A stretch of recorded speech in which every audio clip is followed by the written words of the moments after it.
There was an article in Indian Express recently, and my team sent it to me. The article states, or has the headline, "Better Academic Resources, Work Opportunities. Here's why Indian students are preferring Germany over Canada."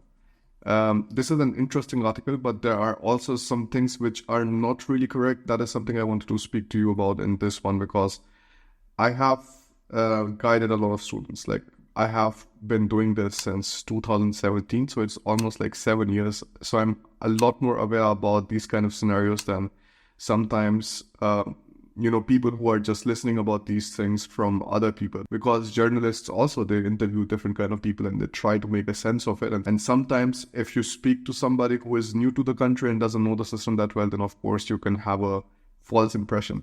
So I'm going to speak about all of these things, what's the good, what's the bad. So be it tuition fee, quality of resources, part-time jobs, or even the availability of part-time jobs are some of the reasons why Indian students are preferring Germany over Canada. And then there are some stats about the number of Indian students in Germany has shot up by 146% over the last 5 years.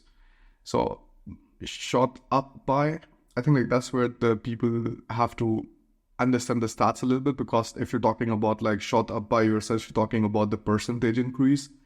And the percentage increase, even if you take a look at from 2018 to 2022 from the DART statistic, it comes out to be like 106%, because you're essentially doubling down, right? Like from 20,000, you're reaching 42,000. So it is not 146%, but it's rather like close to 106%. Indian students are choosing Germany over Canada to pursue higher education. A recent report by this and this. In the survey, only 9.3% chose a dream for Canadian education, a decline of 8.55% from the last year. Now, I think also this has a lot more to do with all of the negative news which is like flowing around with Canada, because essentially the news is traveling much faster these days, right? Like you have social media, you have some Instagram accounts who can quickly make up a reel and put it up. And there's just so much noise happening. Like, this is one of the reasons why I say that it is extremely important to filter out the good information from the bad information. Because if you listen to everybody, you will never end up doing anything at all, because there will be almost equal and opposite forces all the time. Just think about like a ball lying on the ground. Like you have like forces coming from all sorts of direction. Everything is balancing and nothing is moving. So if you want to move into a specific direction, I know I spoke about the physics laws of motion from 10th grade or something, but if you want to move in a specific direction, you have to really just cut some unnecessary details out. Things which are maybe not really helpful in your situation. If you want to move to Canada only and you have relatives there, whatever, then do that. Like if you feel comfortable in moving to that country, you should do that. But at the same time, if you feel like, okay, I don't want to stick to my family all the time, I want to build my own life too, just like they once built a completely independent life by themselves, then there could be different countries you're looking at. For me, like Germany was a pretty nice bet, and like this worked out very nicely.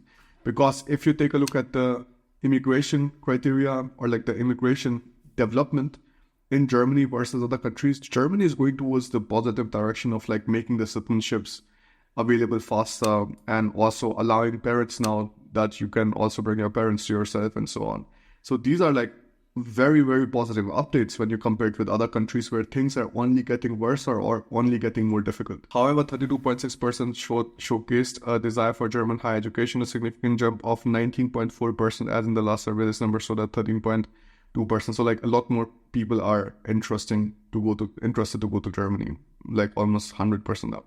Moreover, as per Federal Statistical Office of Germany, the number of Indian students has shot up by 146%. This year, India made its debut as the key country of origin, which is about, 42,600. So most of the international students in Germany now are coming from India.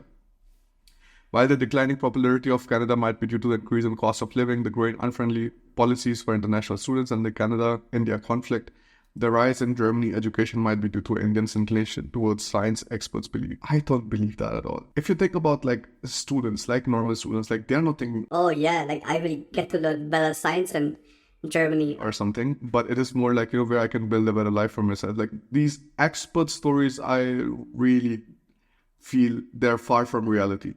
Like they don't live in the normal people shoes, क्योंकि जब आदमी सोच रहा होता है बाहर जाने का, ये थोड़ा सोचता है कि भाई कहाँ पे पढ़ाई ज़्यादा बढ़िया होगी. आदमी ये सोचता है कि कहाँ पे पैसे कम लगेंगे और कहाँ पे एक तरीके से लाइफ आगे ज़्यादा अच्छे से सेटल हो सकती है.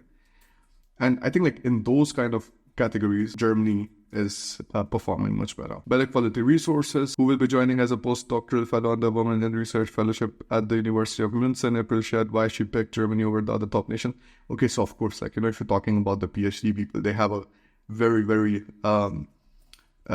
let's say, dedicated interest towards science. So of course, I can totally understand that they will be like giving these responses. That makes sense. This coupled with the low tuition fees now attracting more Indian students, experts believe. So it really is not so dramatic now with the entire student education expenses and so on, right? Because you still have only two states, not even two states, like one state, which is Baden-Württemberg, and the second one is like Munich, which is charging a lot more tuition fees than in Baden-Württemberg. In Baden-Württemberg, I think it's like 1,500 euros, but in the DUM, it's already reaching towards like 2,000 euros to 3,000 euros per semester. Then you have another one, which is English and local language, a mix of both. Indian students are not hesitant to explore languages. Everybody flocks to English-speaking countries, but I chose a country which challenges my linguistic development and academic journey. Germany is mainly bilingual, therefore it helps Indian students advance academically and socially, said Just Passing, who will soon be heading to Germany to pursue a PhD in sociology. Another girl from Punjab who is currently in the process of applying for an engineering degree in Germany shares that common thought while she grew up listening to everyone wishing to head to Canada. She took it as a challenge not to follow the rat race of adding to the Punjabi population there. Since I was in my teens, I wanted to make sure if I go abroad, it would not be Canada. It is because I wanted to move out of my comfort zone. Heading to Germany, however, means I have to learn a new language and a new culture. It excites me to think that I may be a part of something that nobody in my vicinity is accustomed to. I think that's a great thought. I think like this is a statement that I can 100% sympathize with. Canada, what I'm seeing from the videos and so on, it just like parts of it feels like you're back in Punjab, and like that is not something which I mean as a positive thing at all. Because when you like slowly all of the people of one particular ethnicity start settling down in specific areas, then it really starts becoming a completely different country, a different world and its own.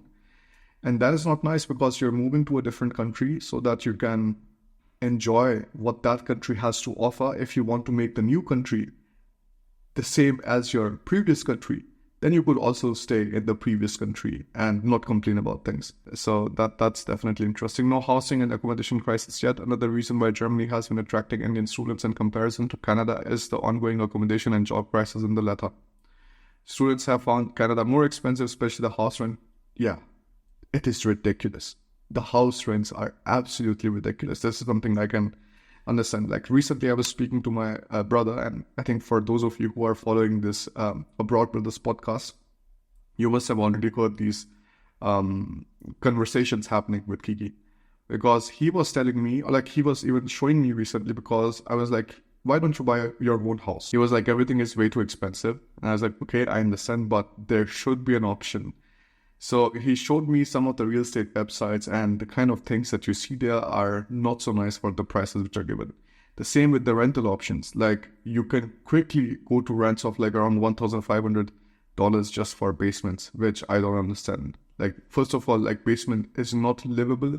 I don't find it a nice place to live in anyways.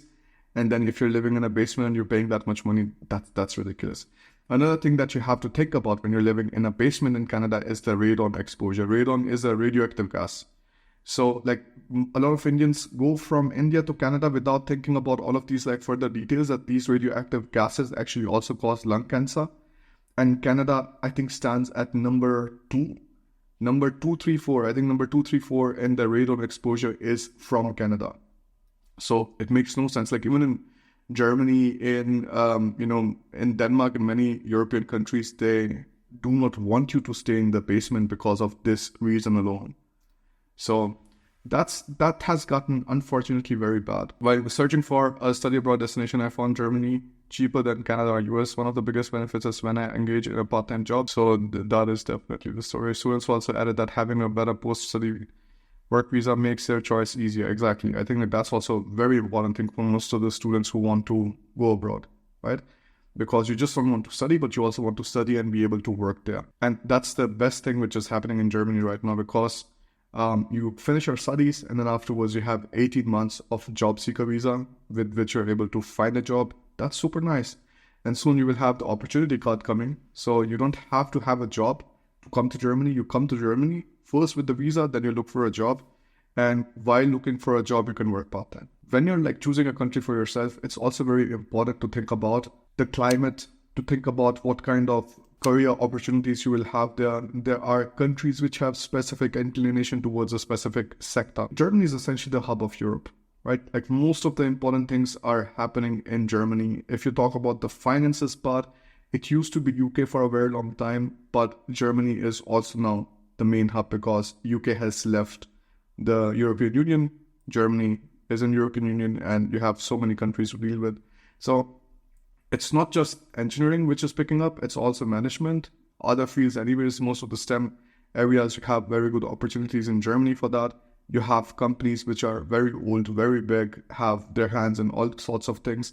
So finding jobs, if you're good, is very easy.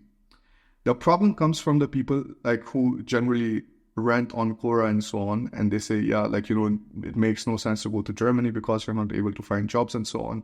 Now think about this story, right? Like if you think about your own class from the school times, you have your class, and then you always have these 20-30% of students who are like below 50%, below 60% or something. I don't know. I think like maybe more than 50% of the people are below 50%. I don't know. It was different in every single class, right?